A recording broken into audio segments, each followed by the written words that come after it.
Olá, tudo bem com vocês? Meu nome é Renata Santana, eu sou psicóloga com atuação na área clínica e hoje o assunto que eu venho trazer aqui é referente ao abuso sexual. Primeiramente eu agradecer à igreja Monte Sião, a Igreja Batista Monte Sião pelo convite e informar que todas as sextas-feiras terá um vídeo aqui no Papo de Terapia, onde eu vou trazer conteúdos relacionados ao meu campo de atuação. Em segundo momento, eu quero pedir desculpa pela gravação do primeiro vídeo, a imagem não estava nítida, o som também estava péssimo, mas enfim, eu tive diversos problemas nos quais eu não consegui refazer aquele primeiro vídeo, ok? Mas nesse segundo vídeo eu vou trazer algo de melhor, esse é o meu objetivo. Então, como hoje o assunto é um assunto um pouquinho mais delicado, além de eu falar, eu vou trazer algumas representações, né? Eu vou trazer para vocês a família terapêutica no qual eu trabalho no meu atendimento clínico. Olha só para vocês conhecerem.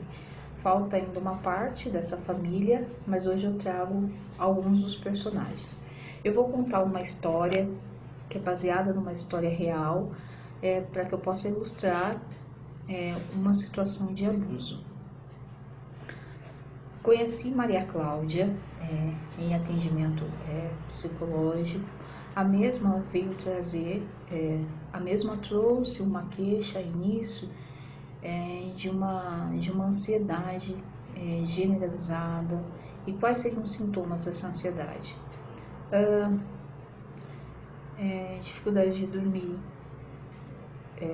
durante a noite, uma dificuldade enorme, medo, não sabendo descrever do que, falta de ar constante, insegurança, timidez. Essa timidez, quando eu falo, uma timidez no qual eu não consigo me comunicar de uma forma mais assertiva,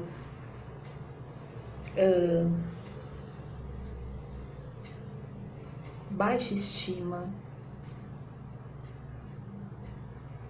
né? E até a forma dela se colocar sempre com uma postura corporal um pouco mais encurvada, enfim. Iniciando o atendimento terapêutico, eu começo a fazer alguns questionamentos de como hoje está a sua vida, idade, se hoje Maria Cláudia é casada ou se é solteira, se está trabalhando ou não.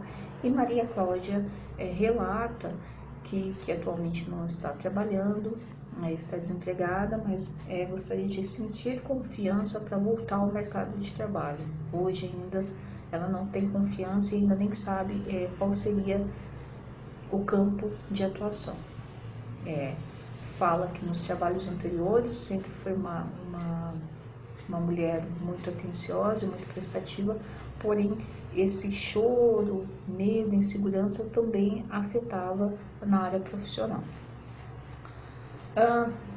Perguntei também sobre hoje sua vida pessoal. Maria Cláudia relata que é uma pessoa, hoje ela é casada e muito bem casada. Então, normalmente, sempre quando eu pergunto sobre o casamento, Maria Cláudia, ela não fala e nem menciona as situações ruins a respeito desse relacionamento. Um relacionamento muito equilibrado e saudável. E assim, continuamos aí na terapia, continuamos com as sessões enfim, Maria sempre falando coisas não tão legais, como essa insegurança, essa ansiedade, a dificuldade de se comunicar, enfim, conseguimos criar um vínculo no qual Maria Cláudia já conseguia se comunicar de uma forma do qual eu já conseguia entender de fato o que ela estava falando. Queridos, quando a gente fala de uma comunicação assertiva, é quando eu consigo realmente mencionar aquilo em palavras. Muitas vezes pensamos em algo, porém quando falamos, falamos de uma outra forma. Então, nesse primeiro momento, o trabalho foi tentar ter um bom diálogo, onde Maria Cláudia conseguisse de fato expressar aquele sentimento, que muitas vezes acontece no início da terapia. A pessoa, você pergunta se está tudo bem, ela fala que sim, mas não está tudo bem. Então, é isso, é expressar de uma forma assertiva, expressar realmente o que está sentindo e o porquê, né? Então, não adianta só também ela falar que está triste e está bem. Eu preciso saber, entender o que seria essa felicidade, o que seria essa tristeza, por que eu estou assim. Então, é entender quais foram, o que aconteceu antes para que eu pudesse estar sentindo desta forma, por estar assim nesse momento. Então, nesse período, conseguimos aí ter um bom diálogo, onde a Maria Cláudia consegue, de uma forma muito tranquila, trazer inúmeras situações. Bem, hoje no presente, aparentemente, ela tem sintomas de uma ansiedade, porém ainda não consigo entender qual é a causa. Consigo identificar os sintomas, porém não consigo identificar a causa. Conversando com Maria por em outras sessões,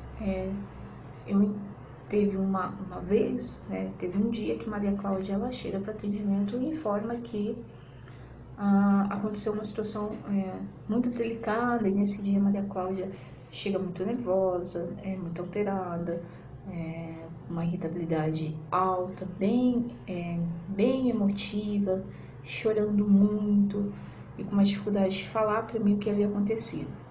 Bem, Maria Cláudia relata, enfim, que viu uma cena de pessoas conhecidas, no caso seriam crianças, se tocando.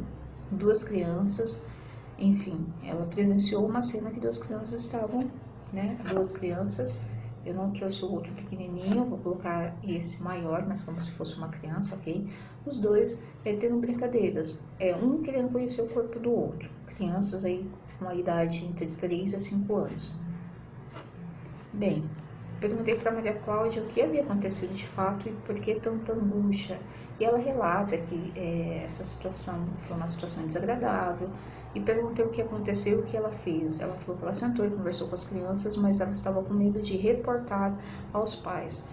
E eu mencionei que ela pudesse sim conversar com os pais de uma forma assim, até para aconselhá-los, para que eles pudessem também conversar com seus filhos e informá-lo dessa brincadeira. De repente a criança, ela estava no momento que ela tinha uma curiosidade. Então, e aí, um recado para vocês, pais, por favor, sentem com seus filhos e falem sobre o corpo, falem sobre a diferença da menina e do menino, algumas diferenças físicas, eu preciso explicar. Então, talvez apenas ali era só uma curiosidade. E Maria Cláudia conseguiu sim conversar com a mãe das crianças e reportar sobre essa situação, no qual deixou ela mais calma, mas mesmo assim alguma coisa angustiava quando falávamos desse assunto. E eu comecei o assunto das crianças. E eu comecei a questionar mais o porquê deixava ela tão triste, angustiada por aquela situação. Não aconteceu nada, ou aconteceu alguma coisa que ela não conseguisse, que ela não queria me contar, ou estava com medo, receio de me falar. Então, Maria Cláudia, daquele momento, daquela situação, Maria Cláudia consegue me falar que aconteceu um abuso sexual na sua infância. Eu vou tirar um pouquinho agora a Maria Cláudia e vou falar com vocês. Eu trouxe uma história verídica, enfim, para ilustrar que assim, o abuso sexual acontece e tem acontecido, e quando acontece, normalmente são com pessoas conhecidas. No caso da Maria Cláudia, o abusador era uma pessoa da família, no qual levava ela para a escola no período de 6 a 12, 13 anos de idade. E nesse período ele praticou sim um abuso. Quais são as consequências disso na fase adulta? Esse sintoma que a Maria Cláudia dizia, esse medo, então, uma submissão, um medo né, uma insegurança, uma dificuldade de falar, porque quando Maria Cláudia pequena tentava relatar ao seu pai alguma situação, sobre essa situação, eles não ouviam. Então hoje Maria Cláudia também tem uma dificuldade de falar, porque ela sempre acredita, né? Ela tem uma ideia que as pessoas não vão acreditar naquilo que ela está falando, então ela tem um receio de falar, então ela se cala. Olha as dificuldades. Então, uma submissão, talvez na vida adulta, timidez, insegurança comigo e com o outro, baixa autoestima, baixa estima, na verdade, esse medo. Então, vários, e aí tem outros sintomas que também podem acontecer, uma dificuldade na minha relação sexual, uma timidez, eu não querer de fato ter essa relação sexual, porque me remete a uma outra situação, ou eu posso ser muito submissa e não ter prazer, né, porque eu me recordo da minha infância e era algo que eu sentia nojo, enfim, então isso eu posso trazer na fase adulta. Então tem várias consequências, mas isso é algo que fica muito inconsciente. Então eu consegui identificar o sintoma que Maria Cláudia traz no atendimento logo no início, porque em algum momento ela viu a cena e ela consegue trazer essa cena para mim, aonde ela fica sentida não só pela situação que ela vê essa criança brincando ali, conhecendo o corpo de outra pessoa, mas ela sente esse momento como se fosse, ela revive uma situação que aconteceu com ela e ela traz. Que bom ela estava ali no atendimento, que ela pôde trazer essa queixa, ilustrar para que eu pudesse acolher. E o momento é muito importante, esse momento na terapia é muito importante, porque ela tem ali, ela é acolhida. O terapeuta, ele consegue, até porque ela traz isso para a terapia, então ele consegue ali ajudá-la em questões que talvez eram muito desconhecidas, sintomas que, ok, por mais que às vezes eu dou a medicação, por mais que seja tratado de uma forma adequada pela medicação, eu preciso entender qual é a causa. Eu entendendo a causa, fica muito mais fácil eu diminuir esses sintomas.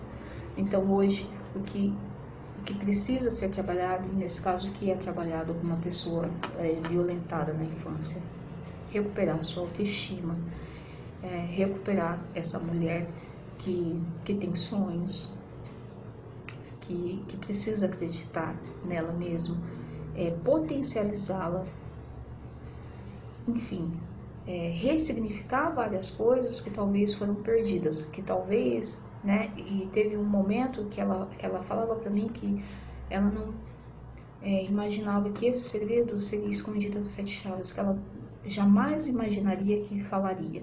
E o processo da terapia também não é esse, eu fazer a pergunta e ela falar, ela só vai falar quando ela se sente à vontade, ela se sente acolhida para falar. Então não é tão simples assim, ok? O recado que eu quero dizer com essa história que eu trouxe é assim, papais e mamães, agora que estamos vivendo esse momento da pandemia, realmente não estamos tendo aulas, enfim, mas mesmo assim tem muitos pais como eu que precisam sair ao trabalho e muitas vezes precisam deixar com pessoas que são conhecidas. Então, assim, que vocês consigam falar para filhos de vocês, conversar com eles sobre o corpinho, sobre quem pode ou não, o que foi feito. Precisa, sim, o pai estar em alerta o tempo todo. Eu acredito que a nossa família é o nosso bem maior. Então, é necessário todos os cuidados. Então, mas eu não consigo falar com minha filha dessa forma. Chama a mamãe, chama o papai, enfim, chame um profissional para poder conversar com seus filhos. É necessário, precisamos protegê-lo. Por que acontece isso na infância? Na infância, o que acontece é, como crianças, permitindo que outras pessoas acabem cuidando do nosso corpinho, porque é normal, né? Isso não é um pai, é um avô, é um tio que sempre vem com todos os cuidados para trocar minha roupa, para trocar uma fralda. Então, não pensamos que terá aí um problema. E a criança realmente ela não consegue ter o discernimento quando algo está muito fora daquilo que poderia ter, daquilo que pode, poderia, na verdade, daquilo que deveria acontecer. Ela não sabe realmente o que pode ou não. Acaba acontecendo, ela não tem esse discernimento. Então acaba acontecendo. Somos nós adultos que falamos para a criança o que é permitido ou não. Se você ainda não falou para o seu filho o que é permitido ou não, dificilmente ele saberá como enfrentar essa situação. Provavelmente ele vai ser mais propenso para que algo possa acontecer com ele. Uma criança mais preparada, ela não permite, ela evita. Ok? Essa foi a historinha, né? A história que eu quis ilustrar para vocês referente ao abuso sexual.